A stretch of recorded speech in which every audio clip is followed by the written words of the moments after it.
So you may have seen my video criticizing Tom King, and so now I'm going to tell you exactly what I would do if I was in charge of running the Wonder Woman run.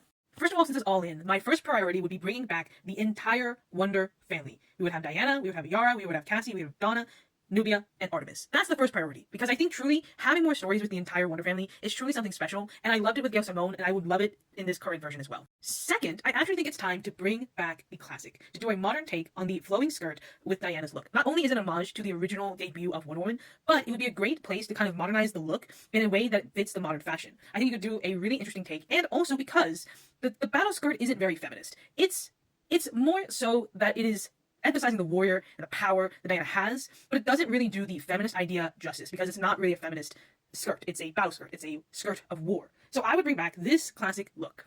On top of that, what I would do is do a blend of what we both want. I would have the skirt, but I would also have occasions where Diana is looking like this. But instead of this top, I would have it be that original red top that I showed you guys. So essentially, she would be wearing like the red, her red thing. She would occasionally, I think you make these blue pants, and you make this a blue jacket, and I think that would really work as a casual outfit for Diana. Diana no longer has a secret identity. She's not going to want to wear a skirt all the time. I think you do both. You do both things, and I think both fans would be happy. The people who want pants will be happy when she's in casual wear. The people who are wanting the skirt will be happy because you get the skirt too. The next thing I would do is start the reformation, the rehabilitation, the redemption arc for Cheetah.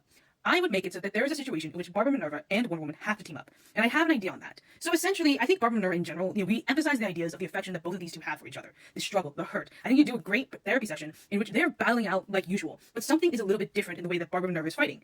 And Diana notices this because she notices that Barbara Minerva is starting to hold back in her punches. And Diana would notice this because she's a great warrior and she's fought Cheetah many times. So now she'd be kind of be wondering, okay, why is Barbara Minerva holding back? Like, what's going on? And I think this is where we kind of can draw out those feelings that Barbara Minerva has for Diana and truly understand the thought mind of Cheetah. And I think for the first time, well, not first time, but generally for the first time, we have a issue that is Cheetah's perspective, that is Barbara Minerva's perspective, and we see her thoughts, her views, and her ideas of Diana. And I really think this would be really cool and interesting to see, because we don't really get to see that a lot. We get to see Diana's perspective a lot, but we don't really get to see Cheetah's, and I think it would be really cool and interesting to do that. Now, here's what we do.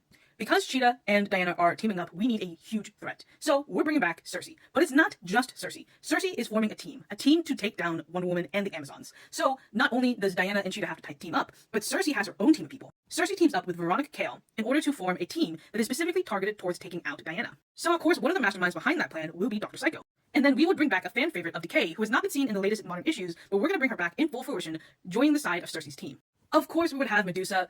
She's a fan favorite, bringing out those mythical characters as well. And I think you could genuinely use an idea of Dr. Psycho and Sersi using Zeus as one of those enemies as well. And I think Zeus ends up being the final battle, where Cheetah and Diana and the Amazons have to team up together to take down Zeus. And I think it's finally time to give Diana a canon girlfriend, and who better than the newly reformed Barbara Minerva.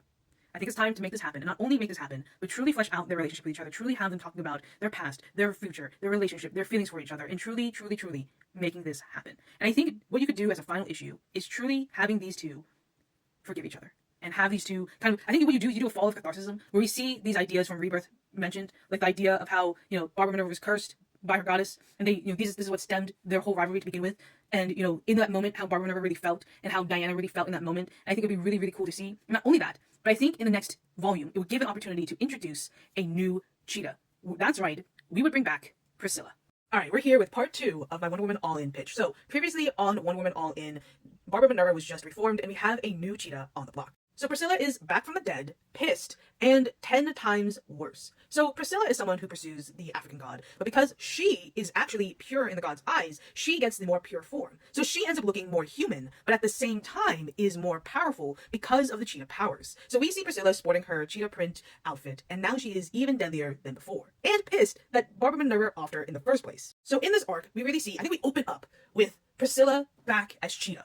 So we see her perspective and her coming back from the dead, pursuing the god's powers and embracing her new abilities, training. We have a training montage where Priscilla is getting better and better and better until she is confident that she can go after both Barbara Minerva and Diana. Now, during this relationship, this is where we start to see a little bit of Barbara Minerva and Diana's relationship crumble. Because Diana is so excited that Barbara Minerva is good again, she immediately starts looking for a cure. So after Barbara Minerva is newly reformed, they start to have a conversation. Diana starts to talk about how she can get Cheetah cure, she's going to go to her gods, she's going to find a cure for Barbara Minerva so she can be human again.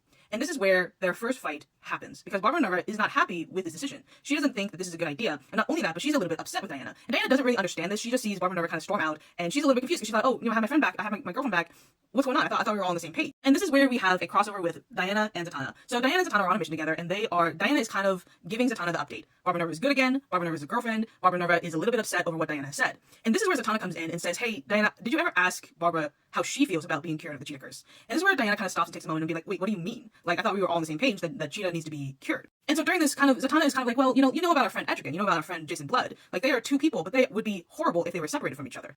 And Diana is like, wait, what do you mean? And it's like, at this point, Zatanna is like, what if Barbara Minerva doesn't want to remove her cheetah abilities? What if she's comfortable with being cheetah, a reformed cheetah, but cheetah nonetheless? And this is where Diana kind of takes a step back and says, wait, I think you might have a point here. And this is where she realizes that she has made a mistake. And this is where she goes back to Barbara Minerva to apologize. So Diana sits down with Barbara Minerva and has a heart-to-heart and is like, I didn't mean to make you feel like there was something wrong with you. I didn't mean to make you feel like you had to fix yourself. Like, there's nothing wrong with you. I think this is where Cheetah kind of says, like, it felt like you didn't like me for me. It felt like you wanted me to be human. And this is where Diana's like, no, that's not what I meant. I thought that this is what you wanted. You're perfect the way that you are. I think that would be a wonderful, wonderful storyline to see unfold with Diana. To see that she is flawed because she cares about Barbara Minerva and she wants to see the best of her friends, but she doesn't want to discriminate against her friends who look a little bit different. And then I think at the end of Volume 2, Hades comes back and he's pissed because he is missing a soul that must be reclaimed. And the one that he's missing is Priscilla Rich. And so this is when Diana discovers that Priscilla has returned.